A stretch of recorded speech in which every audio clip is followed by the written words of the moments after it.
ओरैबायदि आं सानो नोंसोर मा सानो आं मिथिया ए ग्रुप बी ग्रुप सी ग्रुप ना बैफोरनि खेलाखौबो जों बिराद नायनो गोसो जों नायनो लुगैयो जेनेबा जों महन बागाननि गेलेनायफोरखौ जोङो नायनो लुगैयो रियेलाव न इमामि इस्ट बेंगल बेफोरनि खेलाफोरखौ जोङो नायनो लुगैयो दा बैफोरनि खेलाफोरखौबो क'क्राझाराव लाबोयोब्ला मोजां जायो बेफोरनि खेलाफ्रा ए ग्रुप बी ग्रुप बेयाव थायो बेफोर टीमफ्रा दङ टाइमा खिन्थु चेन्ज जामारबाय दै सिगाङावथ' 7टानिफ्राय होदोंमोन नङा होमबा 7 PM निफ्राय दायो खिन्थु 4 PM निफ्राय खालामनानै होफिनबाय सोलायफिनमारबाय आरो टाइमखौ खेलाया 31आवसो दिनै नङा दिनैनो जाबाय नामा ओरैबायदि सोंहरदोंमोन खायफा खिन्थु दिनै नङा दे 31आवसो खेलाया कार्बि आंलं मर्निं स्टार आरो बेनि भार्सेस बड'लेण्ड FC बेनिफ्राय सोरबा खेलाखौ नुमाराखै नामा नोंथांमोनखौ आङो सनि लाइभआव नायनो खोन्थादोंमोन खिन्थु सनि लाइभआव साबस्क्राइब खालायनांगौ नंगौ सोरबा सासे कमेन्ट खालायनानै बुंहरदों साबस्क्राइब खालायलायनांगौ ओरैनो बे साबस्क्राइब खालायनांगौ मिथिबायना आंबो ओंखायनो सनि लाइभआव नाया साबस्क्राइब खालायनायाव फैसा होनांगौ 250 ना 300 बेबायदि खोमा मासाव आं साबस्क्राइबबो खालाया नायाबो आरो बे सनि लाइभआव थाङाबो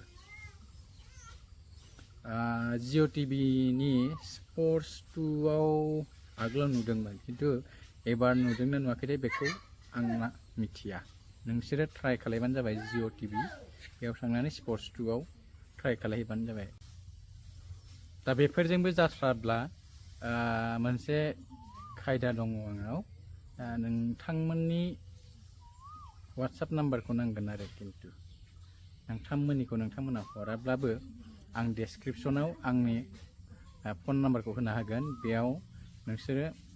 वाट्सएपआव थांनानै मेसेज खालायबानो जाबाय आङो बे भिडिअखौ प्राइभेटाव दोननानै बेनि लिंकखौ नोंसोरनो हरगोन आरो जाय नायथारनो गोसो लिंकखौ शेयार बानायना हरगोन आरो गासैबो नुनाय नङा बे जायनो शेयार खालायदों बेल' नुयो आरो पाब्लिकआव होआलासेनो प्राइभेटाव दोननानै लिंकखौ शेयार खालायना हरनो हायो अब्ला रावबो नुवा खालि नोंल' नुगोन आरो बे भिडिअखौ बेबायदि मोनसे टेकनिक दङ दा आङो डेसक्रिप्शनाव आंनि कल नाम्बारखौ होना दोनगोन वाट्सएपआव नोंसोर मेसेज खालायहरबानो जाबाय जाय नायथारनो गोसो आं लिंकखौ शेयार बानायना हरगोन आरो बिनि उनाव सोरबा सोंहरदों पार्किंआव फैसा लायो नामा होनना पार्किंआव फैसा लाया फंबायमोन जेबो फैसा लाया आरो टिकेट दङब्लानो गासैबो दं बिनिफ्राय ओरैबायदि आं सानो नोंसोर मा सानो आं मिथिया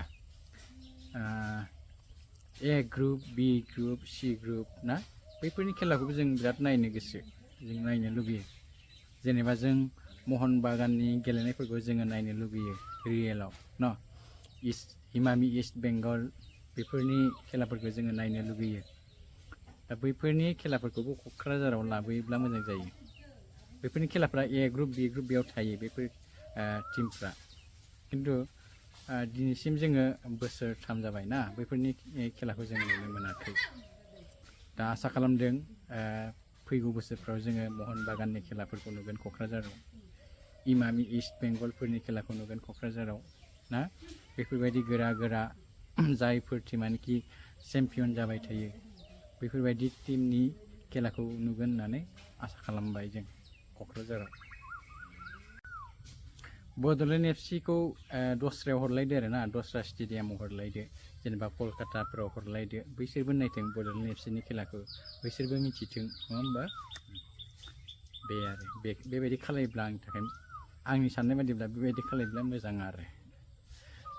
आसा खालामबाय फैगौ बोसोराव बेबायदि जागोन होननानै बिदिनो नोंथांमोना हलिचरन नार्जारिनि गेलेनायखौ नायनोबा डायमन्ड हार्बार एफसि बेनि खेलाखौ नायहैबानो जाबाय डायमन्ड हार्बार एफसियाबो दुरान्ड काप गेलेगासिनो दङ हलिचरन नार्जारिया बे क्लाबनि जानानै गेलेगासिनो दङ डुरान्ड कापआव। आरो बेजों लोगोसेनो आङो बड'लेण्ड एफसिआव सोर सोर दङ बेनि मुंफोरखौ आङो फरायथिनानै होनो नागिरदों। गलकिपाराव दङ बिरखां दैमारि, खोमदोन ब्रह्म, इब्रिय मुसाहारि, मेघराज बसुमतारी, बुहुम उजि बसुमतारी, गलाब ब्रह्म। बे जाहैबाय बड'लेण्ड एफसिनि गलकिपार। डिफेन्डाराव दङ दिदोम हाज'वारि, दानसोरां बसुमतारी, उर्जय ब्रह्म, बिबुं नार्जारि, मनबिर बसुमतारी, रुस्तम ब्रह्म, नवीन राभा, आब्दुल सामेद आंग। मिडफिल्डार टिमथि नार्जारि, अर्जुन मार्डि, जेहबा लालिंगुम मार। जुनियर अर्जुन केनजु, मिथिंगा दैमारि, पेड्र' अस्ट्रेस लपेस, शुभम सेत्री, उर्खाव मुसाहारि, प्रान्जल भुमि, नयन कुमार दे काराभा, बिलिफां मुसाहारि, मटियास किस्कु। फरवार्डआव दङ जोंब्ला ब्रह्म, गोगोमसार गयारि, निक'दिम नार्जारि, रबिनसन, ब्लेन्डन रेन्दन, कौशिक दैमारि। बेखिनियानो बड'लेण्ड एफसिनि गेलेगिरिफोरा।